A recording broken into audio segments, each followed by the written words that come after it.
స్వప్న Swagruha kitchen తరపున విశ్వవసనామ సంవత్సర శుభాకాంక్షలు తెలియజేసుకుంటూ ఉగాది పచ్చడి ఎలా చేయాలో నేను ఇప్పుడు మన స్వప్న స్వగృహ కిచెన్లో చూపించబోతున్నాను.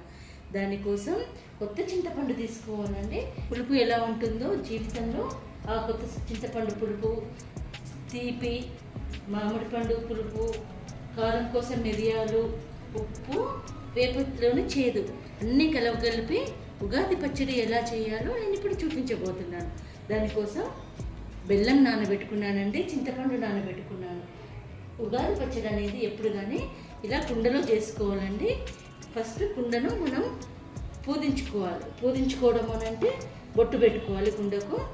ఏదైనా మనం దేవతగా తలుచుకుంటాం కాబట్టి శుభకార్యాలకు మనం ఎలాగ పూజించుకుంటామో అలా పూజించుకోవాలి. మేము చేసుకునే పద్ధతిలో చూపిస్తున్నానండి. ఫస్ట్ పసుపు రాసుకోవాలి కుండకు. తర్వాత కొత్త కుండ తెచ్చుకోవాలండి. కొత్త కుండ తెచ్చుకొని శుభ్రంగా కడిగి నానబెట్టుకోవాలి. నానబెట్టుకోకపోతే కుండ అనేది మట్టి వాసన వస్తూ నీరును పీల్చుకుంటుంది. సో ఇలా కుండను పూజించుకోవాలి. ఇట్లా అన్ని బొట్లు పెట్టుకోవాలి.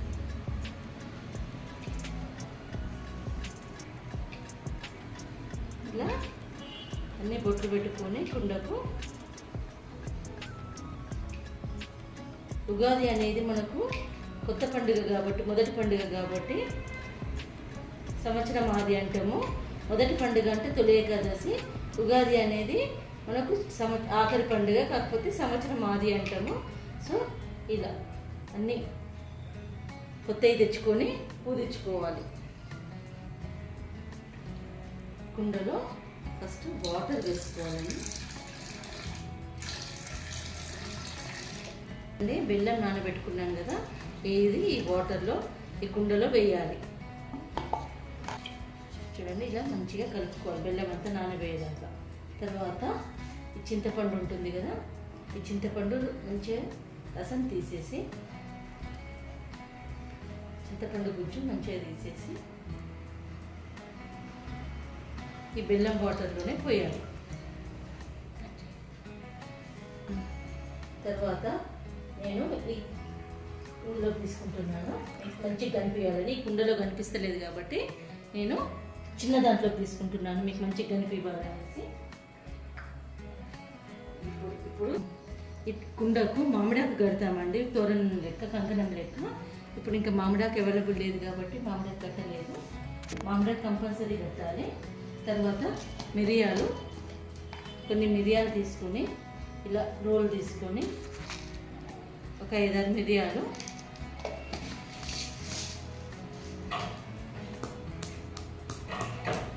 దంచుకోవాలి.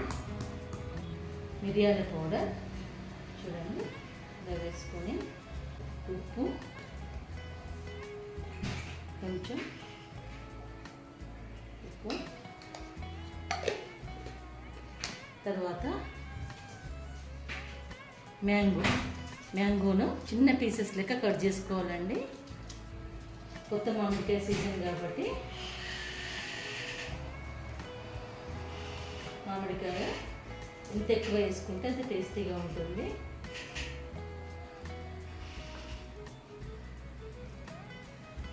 అందరి పిల్లలకి మామిడికాయ నచ్చుద్ది కానీ వేప పువ్వు నచ్చదండి. మీరు ఎంతమంది ఉన్నారు అట్లా వేప పువ్వు నచ్చని వాళ్ళు? చూడండి, వేప పువ్వు తీసుకొని ఇలా వేసేసి అన్నీ కలిపి మిక్స్ చేసుకొని దేవుడికి ఆరగింపు చేసేసి,